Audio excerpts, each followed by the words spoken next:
Today I'm going to show you an action thriller film titled John Wick. Be ready for spoilers ahead. The movie kicks off with John Wick crashing his car into a wall. He emerges from the wreckage bloodied and injured.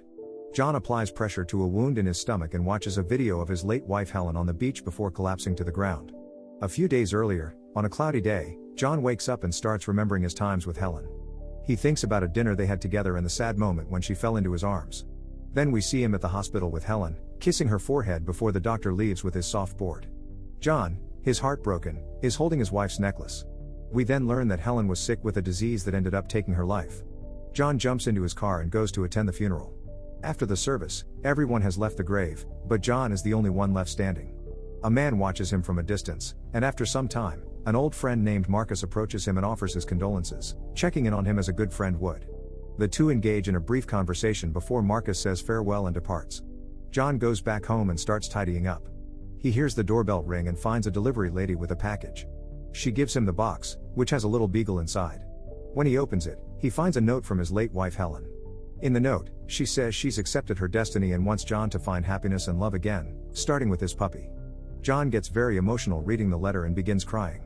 He takes the puppy from the box and sees the collar decorated with flowers, which makes him think that Helen named the dog Daisy. Later, he gently picks up the puppy from his bed and gently places her on the floor.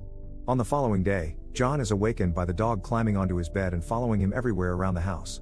He pours cornflakes for the dog and himself and decides to buy proper food for the puppy and takes her cruising in his vintage 1969 Ford Mustang Mach 1.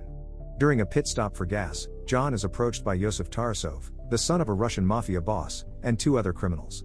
Yosef admires John's car and inquires about its price, to which John responds that it's not for sale. Yosef insults him in Russian, saying everything has a price. John then says not this in fluent Russian, enraging Yosef until one of his companions restrains him, leaving John to drive away carefree. Later, John heads to an abandoned construction site and begins driving his car recklessly, drifting to release his frustration. He goes round and round, narrowly avoiding hitting some trucks before eventually stopping. Later on, he jumps into bed and sleeps. During the night, Daisy needs to go outside to relieve herself, so he takes her downstairs. Two shadowy figures then confront him, and a third person hits him over the head with a bat. As John lies on the ground, the men attack Daisy, and one of them kills her. They demand John's car keys, and after finding them, the man who whacked him takes off his mask, revealing himself to be Yosef. He hurls insults at John and knocks him out cold. After waking up, John finds his lifeless pet and lays beside it. He then proceeds to bury the dog and clean up the mess in his home as memories of his wife and the brutal attack from the previous night continue to haunt him. Meanwhile, Yosef drives John's Mustang to Aurelio's store, where he demands clean papers and a new number plate for the car. However, Aurelio recognizes the vehicle and demands to know where Yosef got it from. He brags about stealing the car, and Aurelio orders him to leave the shop immediately, but Yosef responds with arrogance, claiming that they own him. Aurelio shuts him up, stating that he works with his father and whacks him.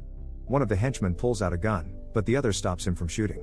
Yosef then insults Aurelio and threatens to take his business elsewhere.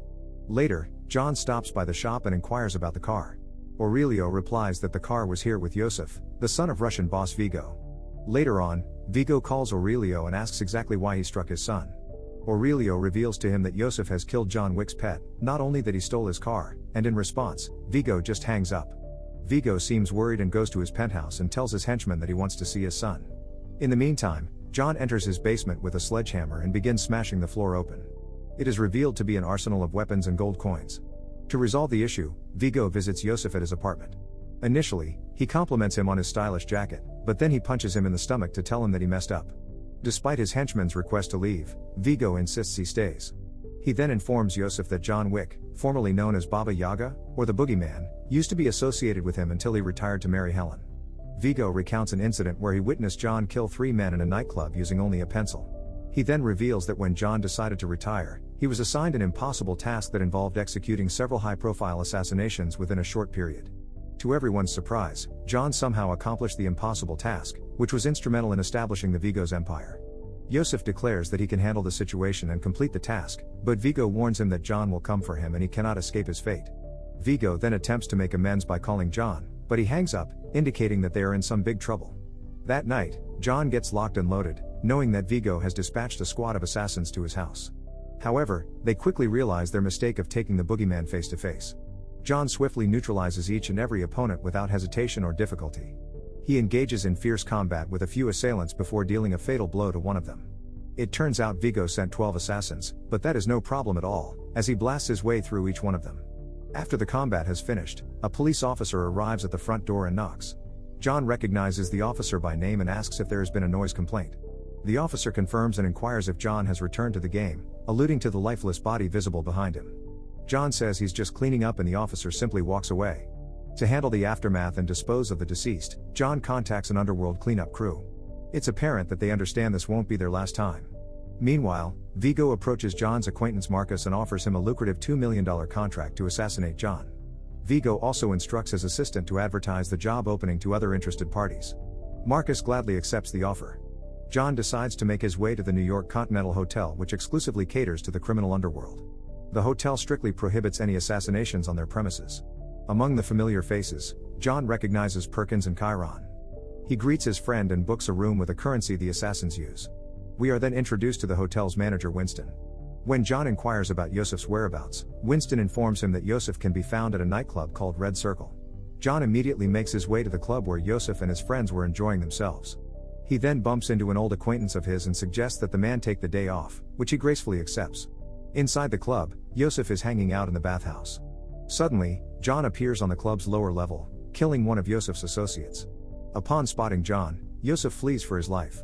John begins shooting at the remaining hitman, and even though he managed to take out all of his targets, Yosef seems to have made a lucky escape. Yosef then calls his man Victor, only to hear the Baba Yaga on the other side taunting him. John eventually returns to the Continental Hotel and tells Chiron he needs a medic in his room.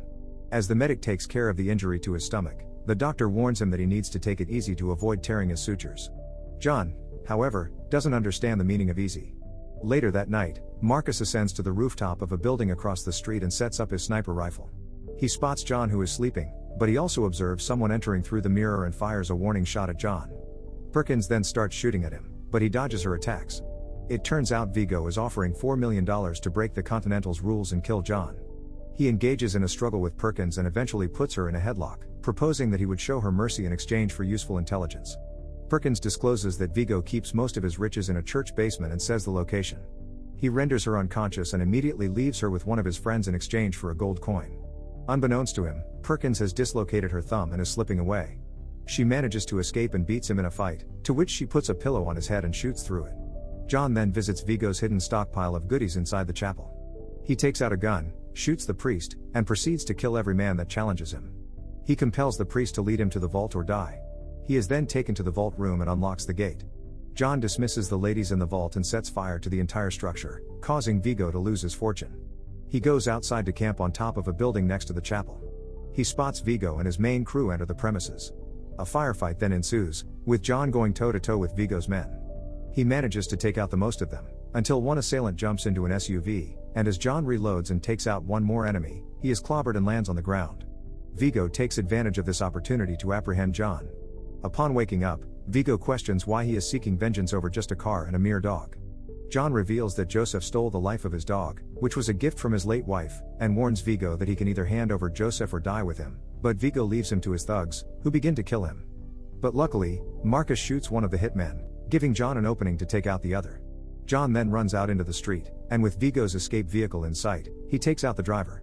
He then aims his gun at Vigo, who is then forced to reveal that Joseph is hidden in a Brooklyn safe house. John then decides to leave him be. At the safe house, we see Joseph inside a room playing video games with one of his mercenaries. The area surrounding him is covered by multiple teams and multiple snipers. As they all check in, we see that John also checks in. He takes the unconscious Monsniper rifle and begins firing at will with deadly precision. Joseph takes off, and simultaneously his getaway vehicles erupt in flames. He takes off running, but John finally catches up to him and shoots him in the stomach and then in his head without any hesitation. After John's revenge has been satisfied, he thanks Marcus for helping him out. But little do they know that Perkins discovers the two of them communicating. She reports her findings to Vigo, and in response, he orders his henchmen to trap Marcus inside his house. The scene then cuts to Vigo calling John and elaborating to him that Marcus was subdued for failing to complete his job. As they attack him and are about to finish him, he puts up a last stand and takes out a few men but is fatally shot by Perkins. Vigo then heads to a helicopter that will transport him out of the plan is for John to come to Marcus' house, where Perkins will ambush him. But she is summoned to a meeting with Winston, the proprietor of the Continental Hotel. They meet up, and Winston informs her that she has violated Continental's rules, resulting in the revocation of her membership as well as her life. Upon discovering Marcus' lifeless body, John sets out on a mission to absolutely kill Vigo and everything that he stands for. He punches his car and spots Vigo and his men en route to their helicopter and tries to ram his car into them. Vigo orders his man to take out John, but John's vehicle collides with one SUV, making it swerve and go overboard. As they play bumper carts with each other, John pulls an amazing move that manages to crash Vigo's car into a pole. The Russians then start pouring out of the SUV and shooting at John, but he instinctively uses his car as a shield and battering ram, ending off all of his assailants. The henchman personally gets out of the car and tries to do something, but he too gets killed. Vigo then suddenly rams his SUV into John's car, but he manages to escape before the car goes overboard. With both vehicles out of the picture, the two have a proper Western standoff and drop their guns. It's time to get dirty, and they both engage in fierce rain-soaked hand-to-hand combat.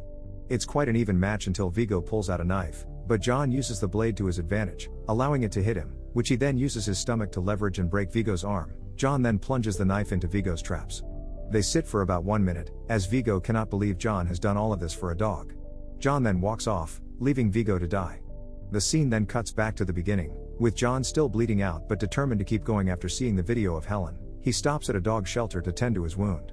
He also ends up adopting a pit bull before heading home. Don't forget to like and subscribe for more videos like this.